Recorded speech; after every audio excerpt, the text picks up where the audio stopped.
சில காரியங்களுடைய விதையை ஆண்டவர் 10 ஆண்டுகளுக்கு முன்பாகவே கர்த்தர் போடுவார். 10 வருஷத்துக்கு முன்னாடி ஜெபிக்க வைப்பார். அதை எப்போ கர்த்தர் கொடுப்பாருன்னா 10 years தாண்டி ஆண்டவர் தருவார். ஆனால் நமக்கு தான் அது ரொம்ப லேட்டாக தெரியும். நமக்கு தான் அதை நினைச்சு பார்க்கும்போது ஆண்டவர் ரொம்ப லேட்டாக இருக்கிறாரேன்னு தோணும். ஆனால் நான் நம்புறேன், ஏற்ற நாளில் தான் கர்த்தர் அதை செய்வார். அல்லேலூயா.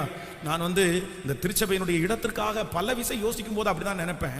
அப்படி ஒரு 7 ஆண்டுகளுக்கு முன்பாக தீவிரமாய் நம்ம ஜெபிக்க ஆரம்பித்தோம். இன்னைக்கு நேற்றைக்கு ஜெபம் பண்ணல, 7 ஆண்டுகளாக கண்ணீரோட ஜெபிக்கிறோம். ஒவ்வொரு வருஷமும் நடக்கிற 21 நாள் உபவாச ஜெபத்துல பாரத்தோட அழுது ஜெபிப்போம். ஆனா இன்னைக்கு தான் இந்த காரியங்கள் எல்லாம் கைகூடி வந்திருக்கிறது.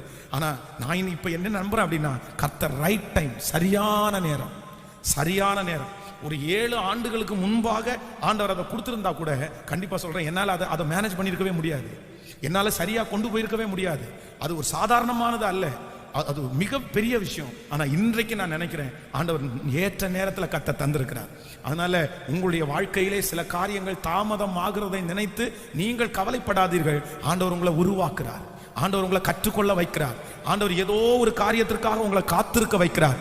உங்களுக்கு தான் லேட்டே தவிர என் ஆண்டவர் ஏற்ற நேரத்தில் அந்த காரியத்தை கர்த்தர் செய்ய வல்லவராக இருக்கிறார். அது நடக்கும். அது நடக்கிற நேரம் அது கர்த்தர் நேரம். அது உங்கள் கையிலே கிடைக்கிற நேரம் அது கர்த்தர் நேரம். நீங்கள் கண்டிப்பாக, நான் சொல்றேன், நீங்க எல்லாரும் ஒரே ஒரு வார்த்தை சொல்லுவீங்க, கர்த்தர் எனக்கு ஏற்ற நேரத்தில் தந்தாருன்னு நீங்க சொல்லுவீங்க. இதுக்கு முன்னாடி ஆண்டவர் தந்து, இன்னைக்கு உங்க மனசு சொல்லும், இல்ல பாஸ்டர் எனக்கு முன்னாடியே கர்த்தர் கொடுத்துருக்கணுமே, எனக்கு முன்னாடி இருக்கிற எத்தனையோ பேருக்கு எனக்கு கிடைக்குது, ஆனா எனக்கு மட்டும் ஏன் இவ்வளவு தாமதம், எனக்கு மட்டும் ஏன் கர்த்தர் இவ்வளவு டிலே பண்றாரு? இல்ல, உங்க கைகளிலே ஏற்ற நேரத்திலே கர்த்தர் கொண்டு வந்து தருவார். அப்படியே கைகளை மேல உயர்த்தி இந்த வார்த்தையை நான் நம்புறேன். ஆண்டவரே நான் காத்திருக்கிறதுக்கு எனக்கு பலன் தாரும் ஆண்டவரே. சொல்லுங்க எல்லாரும் இருதயத்தின் ஆழத்திலிருந்து ஜெபிங்க. ஹல்லேலூயா, ஹல்லேலூயா. ஆண்டவரே என்னுடைய பிள்ளையினுடைய ரட்சிப்புக்காக நான் காத்திருக்கிறதுக்கு எனக்கு பலன் தாரும் ஆண்டவரே. உண்மையிலே நான் காத்திருந்து சோர்ந்து போய் தான் வந்தேன்.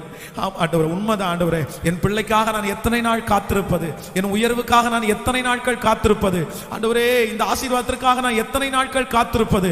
ஆனால் இன்றைக்கு போதகர் மூலமாய் நீர் சொன்ன வார்த்தைக்காக ஸ்தோத்திரம். கைகளை உயர்த்தி எனக்கு காத்திருக்கக்கூடிய பலன் தாரும் ஆண்டவரே. நான் ஒரு நாள் அவசரப்பட்டு விடக் கூடாது ராஜா.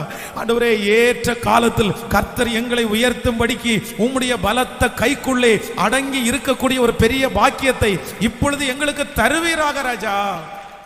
ஹல்லேலூயா.